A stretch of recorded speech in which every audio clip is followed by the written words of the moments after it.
We open up to our previous scene.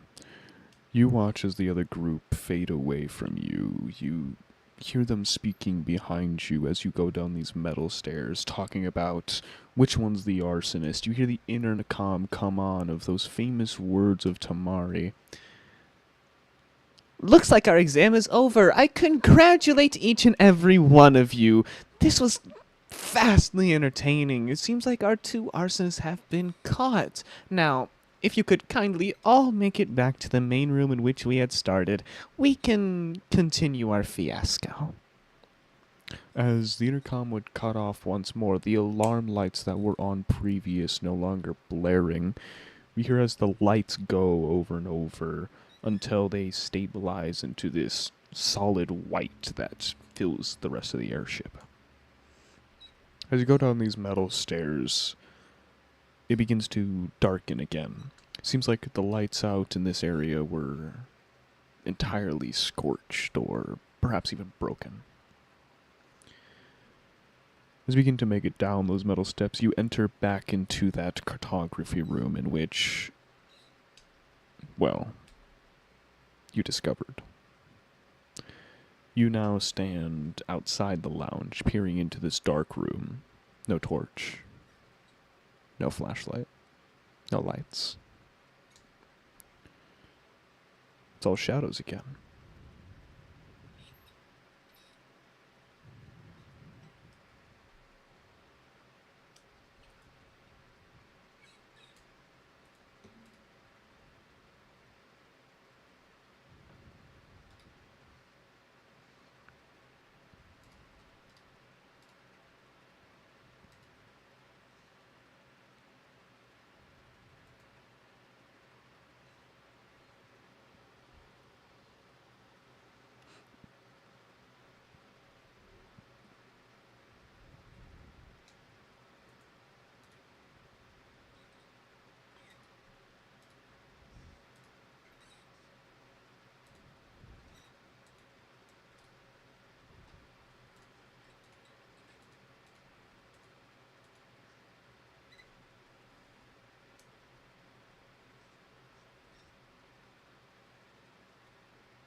What is it that you are looking for?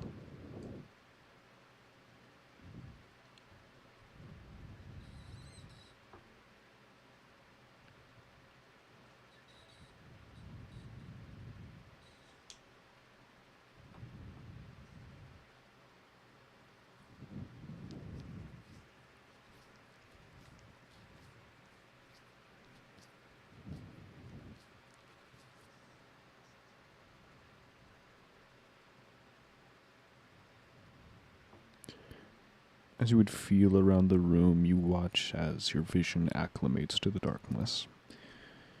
Slowly, shadows become recognizable to when you were earlier in this room. You peer around as you look in the center of the room. you still see his body. You still see the light shimmer of liquid on the ground. Despite there being no light, you could make it out pretty clearly, being the body on the floor.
As you would cry, as you would kneel, you feel the moisture across your cheeks.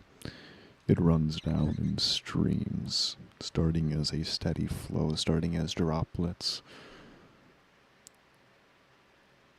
It only gathered more and more. It was a moment of vulnerability for Luke. Truly, in this situation, it was just him and the lifeless thing on the floor.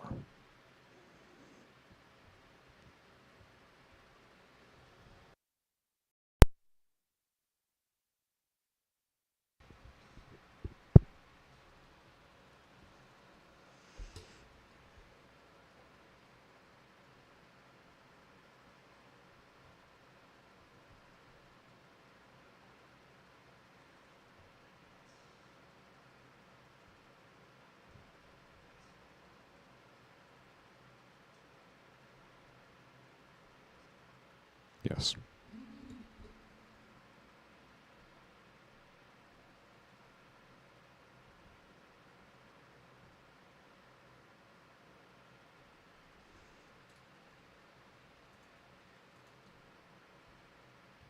Mm. 23 minus 10.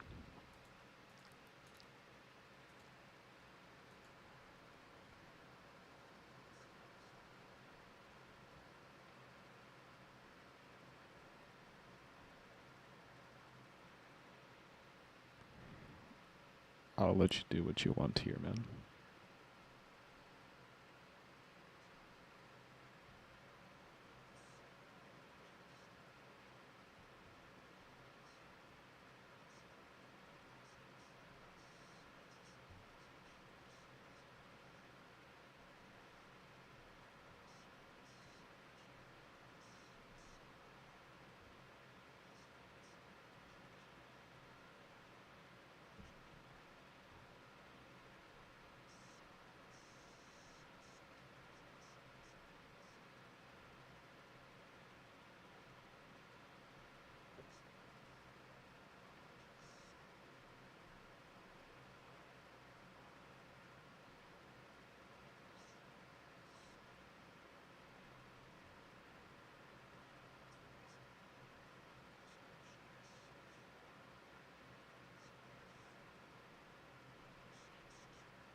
Now, it wasn't the only liquid flowing on your body.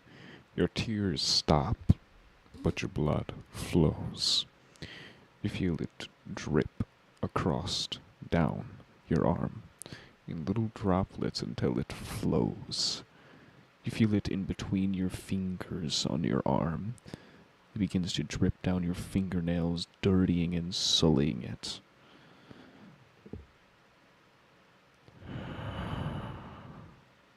It almost feels like a bit of relief, a bit of solitude, even. Does it feel good?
As you sat there for just a couple minutes longer, you would feel something place upon your shoulder, a cold hand, as on the other side of your face, the right side of your face, you feel a sudden heat as a lighter is placed and clicked next to your head. An illuminating light as over your left shoulder you see the twisted, broken neck of the man whose throat you had turned over and over to make sure he was dead. You see him stand next to your face and mutter a few quick, simple words. Luke, was it? I think that's what your friends called you.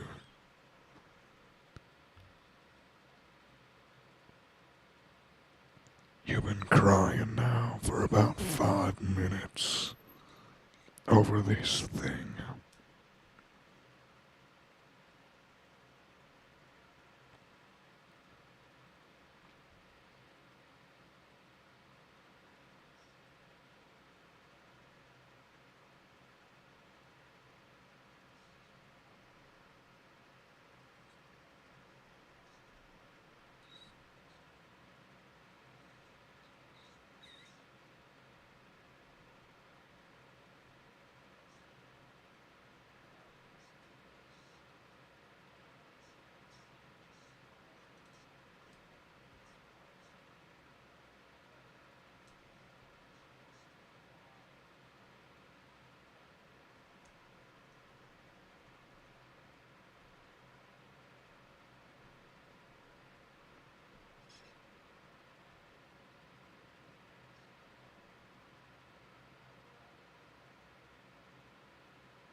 How long would you sit there staring?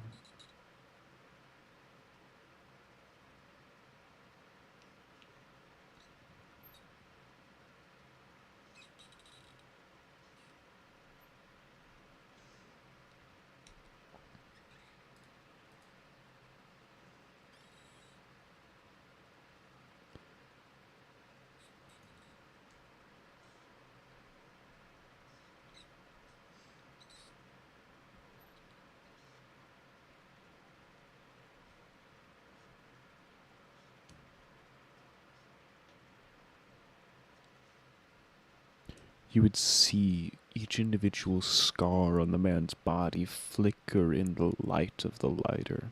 You would see the 3 teeth that you had football kicked in the back of his throat with that slight, now imperfect smile because of what you did. Bits of blood drained from his jaw, as you could even see the displacement in his right arm. How he was holding this lighter was, well, evidently disgusting. It's looking at it. Any normal man might gag, but normal doesn't apply to you. The slight brown hair with tipped in blood, the light bit of cloth around his chest. You could see the rugged bits in which his waist began to frostbite because of the actions of Jens. It'd be about 2 or maybe 3 minutes standing there, eye to eye, as something would change. You would see as the man would begin to raise, the lighter closing, and in that exact same moment, you hear as 3 bullets land through his chest. You would just hear the silenced rounds of an AK-47, sounds you know all too familiar, as this man leans forward and begins to fall. No other sounds, no other screams, no resistance in his body.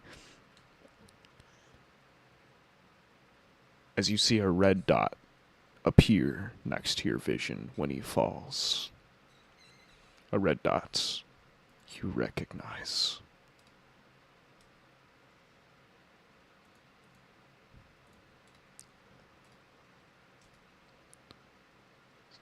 Second Lieutenant Carl Walker. You, Luke Haraseed. I'm taking you in for questioning.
With this,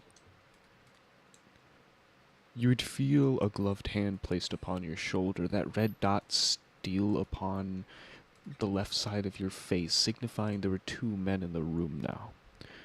The voice you had heard was Second Lieutenant Carl Walker. He was awarded a Purple Heart and a Silver Star for the loss of his left arm, and even through that, he continued to scout in battle despite the shrapnel-firing injury. Later, he was supposed dead, disappearing, known to have an infection. He was the man who led your squadron. He discovered a vital weakness in an opponent's supply line that was exploited and quickly infiltrated, winning you this battle. The battle you lost him in. You would be forcibly turned around by one of the other men wearing this almost gaseous-like mask. You would meet Carlos Walker's gaze. He held an M19 towards you with that red dot. You see him in all of his militant gear. You see him one-handed holding this weapon. Rather, his left arm being this metal prosthesis that had some sort of white fluid flowing through it. You would see as he began to speak through an intercom those painstakingly white teeth, those hollow black eyes, almost synonymous with your own.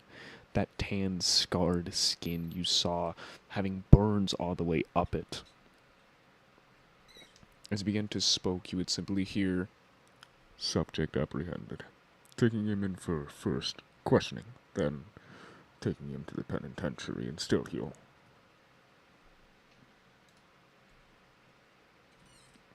You would feel cuffs brace around your wrists behind your back. You would feel them just a little bit too tight. Almost as if they were painful. They were bulky. They were big. It wasn't a chain that held the two cuffs together, rather this brick of metal, as if there was no intention for leeway.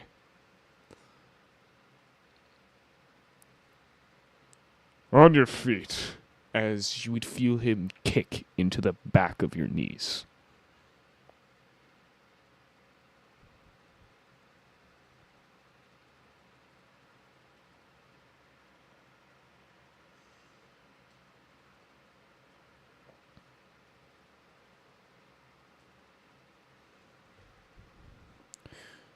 From here on out, your memory kind of blurs. You don't remember that night on the airship. You don't remember landing. It's the weirdest thing. It's as if you can't recall anything as you're being questioned by an interviewer. You don't even remember what he ended up asking you that night. In fact, your first real memory ends up being here in this interview office. Those same chains around your wrist, this concrete cell around you as you landed in the Stillheoul State Penitentiary maximum security. You don't even remember being strip-checked. You just woke up in these orange jumpers. And as you sit across from you, you see this peculiar figure. Give me a moment to pull up their reference.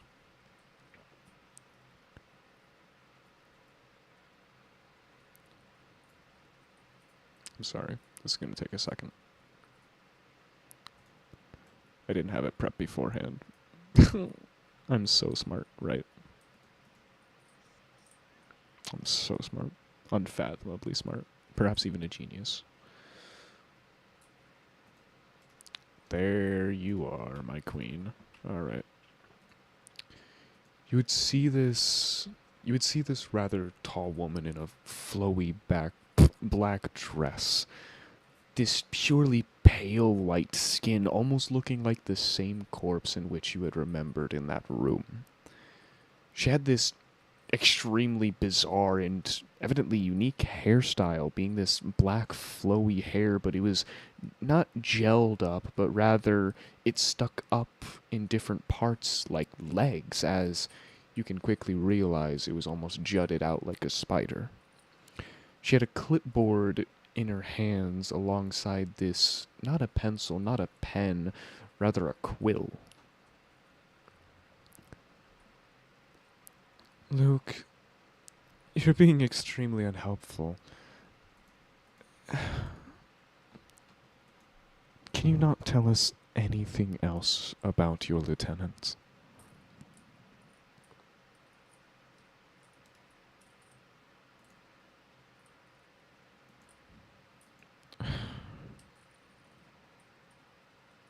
Truly, this is so disappointing. We can't give you parole if you won't work with us.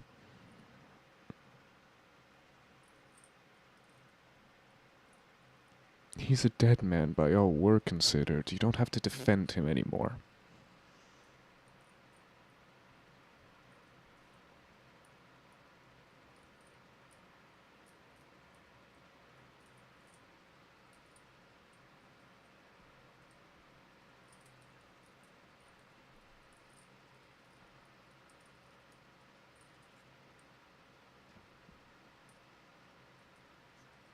You're good.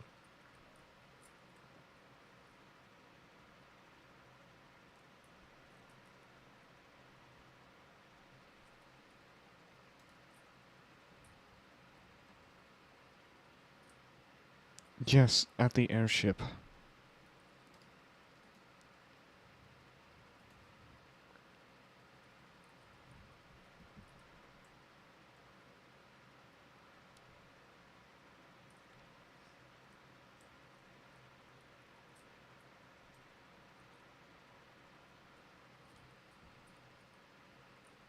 Luke, he was presumed dead, and then there was a sighting of him. In your report, you clearly state it was him. Not only that, but we have witness discretion of him returning with this augmentation that is completely off kilter. We haven't seen anything like it, and you're telling me you don't know.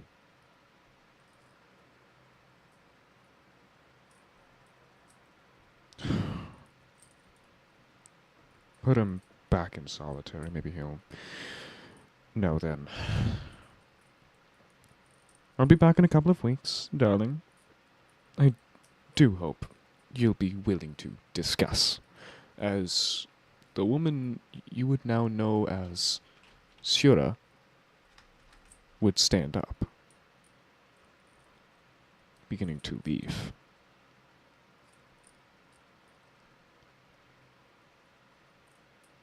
Oh, and Luke, one more thing. This place is really, how you say, full of the worst people we can put in here. So, the sooner you fess up, the sooner you get out. Yeah? Wonderful.